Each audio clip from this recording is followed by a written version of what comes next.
As lojas de alimentos dietéticos são as principais frentes para o recrutamento das organizações gurus. E são os principais distribuidores da literatura da nova era. Milhares de médicos quiropráticos e dentistas são impulsores entusiasmados da medicina holística da nova era. Esses praticantes da nova era estabelecem como premissa que o tratamento do corpo deve começar com o tratamento da mente e do espírito. Essas terapias utilizam técnicas numerosas, a maioria das quais envolve a alteração da consciência ou hipnose. Formando parte do oculto, a hipnose se transformou na ponte principal entre o hinduísmo e a ciência moderna. A hipnose cria o mesmo estado de inconsciência que se experimenta com as drogas ou com a yoga. Sendo aceita pela medicina e pela psiquiatria, a hipnose é a base dos cursos de autodesenvolvimento e de atitude mental positiva. E centenas de psicólogos cristãos mal informados usam a hipnose em sua consulta diária. Muitos acham que a hipnose é aceitável se aplicada por pessoas qualificadas. Ou seja, dependendo de quem a aplica, pode ser científica e não oculta. E assim os cristãos ingenuamente usam em movimentos como o EST, a cientologia, a mente dinâmica, o controle Silva da mente e o treinamento mental com ondas alfa.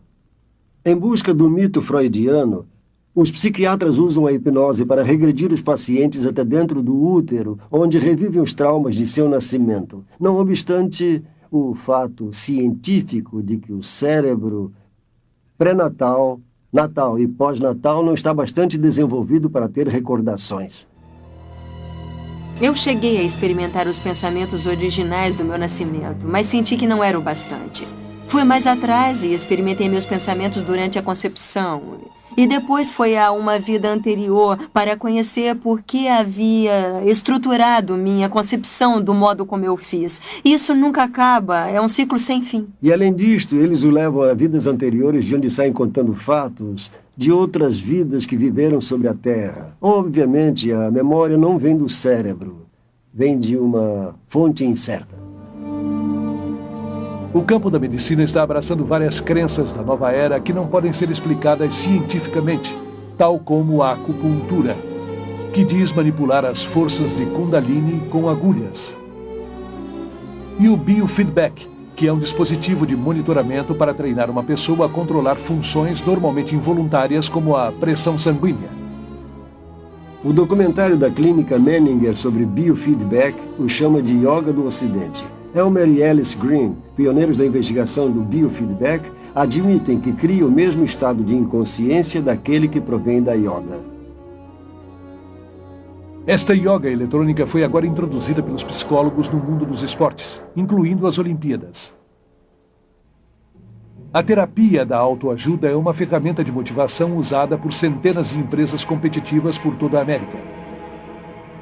Seminários de fim de semana associados ao sucesso da atitude mental positiva e fitas de persuasão subliminar enviadas pelo correio prometem melhorar o comportamento pessoal e nos negócios, através de uma mistura de psicologia humanista e misticismo oriental. O movimento potencial humano, com sua ênfase no eu, autoestima, autoamor, autoaceitação e uma imagem autopositiva, não passa de uma versão ocidentalizada da autorrealização dos yogis. Conceito guru da divindade interior de que todos somos Deus.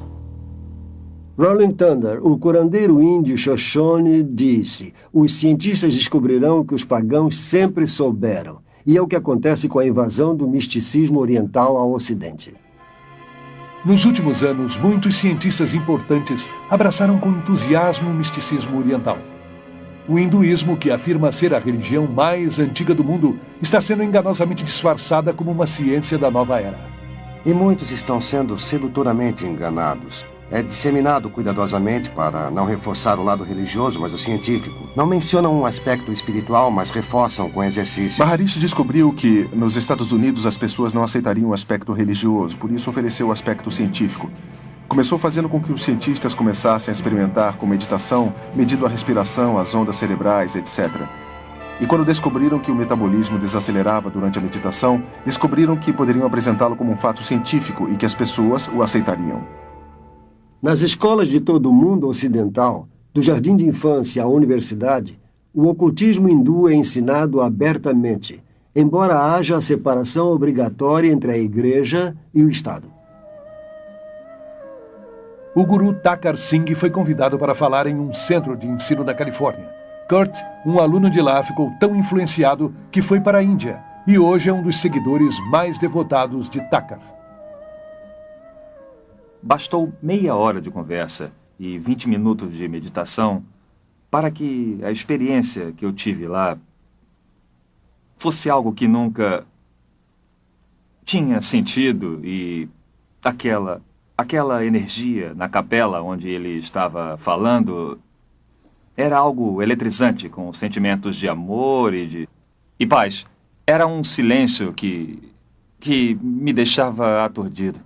É terrível que, nas escolas públicas por toda a América, onde a oração cristã foi proibida, que a yoga, as técnicas orientais de meditação e visualização, que são apenas formas da oração hindu, não só são permitidas, como são ativamente promovidas. Da professora até os alunos, aprendemos que a yoga pode ajudar as crianças a reduzirem a tensão e a se concentrarem.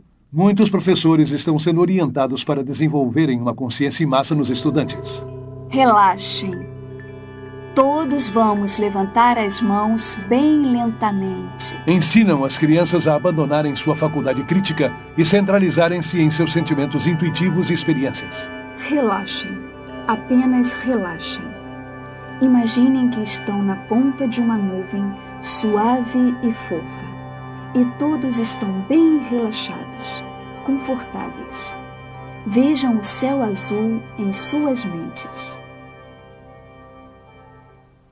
Estamos criando uma geração de crianças sob o bombardeio dos desenhos animados e televisão e papéis de fantasia em vários jogos em que dizemos que o oculto e a filosofia oriental são maravilhosos. Não algo a terem medo, não algo feio ou perigoso, mas sim algo bonito com criaturas adoráveis reptilianas com grandes poderes psíquicos que estão levando estas crianças a uma aceitação de coisas que são perigosas além da compreensão de qualquer um. Uma criança pode entender o lado bom e o lado ruim da força. E entender a força é entender a base do hinduísmo. George Lucas, criador da série Guerra nas Estrelas, é, na vida real, um grande devoto da força que diz, pode permitir que qualquer um leia mentes, veja o passado e eventos futuros, levite e entre no mundo interior da energia psíquica. Os gurus orientais, os ocultistas, os cultuadores de cada seita tomaram palavras da Bíblia e tomaram a liberdade de redefini-las de acordo com suas pressuposições básicas. Deus se tornou não uma pessoa individual, um espírito com quem temos uma relação pessoal, através de seu Filho Jesus Cristo, mas uma força impessoal. Jesus não é mais o caminho, a verdade e a vida, mas um avatar que mostra um dos muitos caminhos na direção de Deus. Jesus Cristo foi um mestre iluminado. Jesus Cristo foi o grande mestre, como o nosso mestre hoje. A palavra feito carne, como diz a Bíblia. Jesus mesmo nos avisou que nos últimos dias muitos chegariam afirmando serem Cristo e o Messias.